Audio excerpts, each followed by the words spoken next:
Hello everyone, my name is Tabrez and welcome back to my channel. In this video series, Through the Lens, I'll discuss how my team performed in every game week and the transfer plan for my team. So sit back, relax and enjoy the video. Let's just start off with how I did in game week 11, and I don't think it is difficult to guess. It was beyond imagination. 106 points. 106. I still cannot imagine that in a week where the average was just 49 points, my team went on to score more than double the average. It was unreal. And not only did I have a game week rank of 1208th in the world, my overall rank jumped from 873,000 to 97.5 thousand. That is almost an 89% change in just one game week. It was complete, utter madness.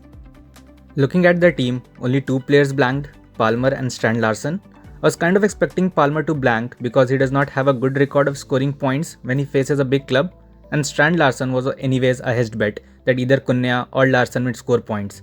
It did not work out well with Larsen, but I will not sit here and complain, as on another day it could easily have been Larsen 12 points and Cunha 2. You never know which Wolves attacker would score in which game week. 14 points from double Wolves attack is very good, and I will take that any time of the day. Bruno Fernandes. I told you guys, Bruno Fernandes. He was no doubt the star of the week with 1 goal, 2 assists, 3 bonus and 17 points. A player who was owned by less than 10% before this game week, he was a huge differential. I mentioned it in my previous video that he was only going to stay in my team for the next 3 game weeks and then I'll transfer him out for Saka. That might change if he continues to perform in the next 2 game weeks. I'll talk more about it in the transfer plans later on in the video. Hat-trick of 6 in defense. As I said in my previous video, Liverpool has the best defense in the league and they'll give you points, and they did. Although they had 1.38 expected goals conceded, which by the way is Liverpool's highest expected goals conceded this season, they still managed to keep a clean sheet. Mark my words, double Liverpool defense will be a bargain this season, and they are better than double Arsenal defense in my opinion.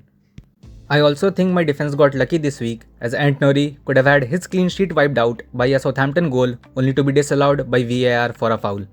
Elsewhere in the team, Cunha with a 12-pointer. Although he'll not score bangers as he had against Southampton, we'll take all the points that come our way. Wissa with 13 points, scoring 2 goals. As I told you guys in my previous video, Brentford are a great attacking team, and when they score, it will either be Mbeumo or Wissa. Talking about Mbeumo, he just got an assist, though he had an amazing opportunity to score a goal himself, which he blasted over the bar. Salah captain, 28 points, happy days. He could have finished with more points than just the 14. Salah played a really good through ball for Darwin Núñez, only if he could finish from inside the box in a one-on-one situation. I think Núñez is at a stage where he will only score bangers and difficult goals. Salah also attempted a through ball for Diaz only for Konsa to stick a leg, or else it could have been another Salah assist. I feel that Salah owners were unlucky to come away with only 14 points, but next week against Southampton, let's hope for a mega score, best captaincy shout, and a possible triple captaincy shout as well. We'll see if I pull the trigger on that one. Finishing off the team was Onana with 9 points. Until Onana had not played, I had Fabianski on bench and I kept thinking, should have I played Fabianski? Should have I played Fabianski? Because he had that 8 points. All I wanted for Onana was to get me at least 6 points so that I do not feel bad. Ultimately, he and Fabianski both ended on 9 points and I'm happy with the goalkeeper decision that I made.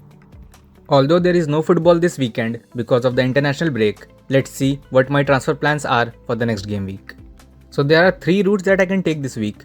The first 2 involve taking Strand Larsen out for either Nicholas Jackson or Joao Pedro.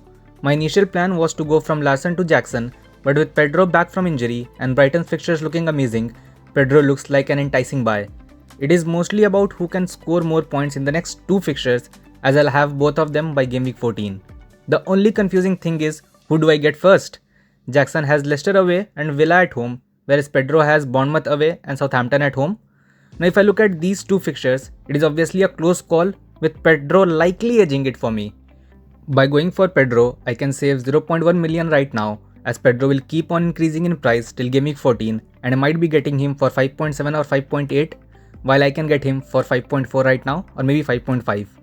Jackson on the other hand has Leicester away in 12, where I do expect him to do good, and Villa away in 13, which isn't necessarily a difficult fixture, and I do expect Chelsea to score in that match. I am targeting that Southampton fixture for Pedro in game week 13, as I might also look to captain him in that fixture because I do not have a clear captaincy choice with Salah playing against Man City and Palmer playing against Villa. I could go for one of the Brentford boys against Leicester, but I would definitely be more confident captaining Pedro. I have also looked at Isak as an option, but if I go to Isak, I'll most likely be priced out of Saka come game week 14, which isn't an ideal scenario for me. Also between Isak and Jackson, I would always trust the better attacking team. But anyone who can afford and wants to go for Isak is a very good buy this week and might even outscore Jackson in the long run. The AI predicted points for Isak in the next 4 game week is also more than Jackson. That being said, I personally feel it's neck to neck between these two, but for my team and the structure that I have, I cannot afford Isak. Also, he'll be going up in price again to 8.5 million in 2 or 3 days time, and I won't be surprised if he goes up again once more to 8.6 before game week 12. So all those managers who want to go for Isak, look at what price you can afford him and make the transfers accordingly. FPL managers who might be downgrading Haaland can look at Isak or Jackson as an option. Another thing that I can do is to go from Rodgers to Saka. That would leave me with 0 in the bank. I would have the 5-5 in midfield with Salah, Saka, Palmer, Fernandes and Mbeumo, but that would leave me with Mbeumo and Wissa in game week 14. That is ideally the time where I would want to get away from my Brentford assets. With Rodgers to Saka move, I could downgrade Wissa to any striker worth 6 million or less, and I could go for João Pedro at that time, but that would mean that I do not have him for the Southampton fixture in game week 13.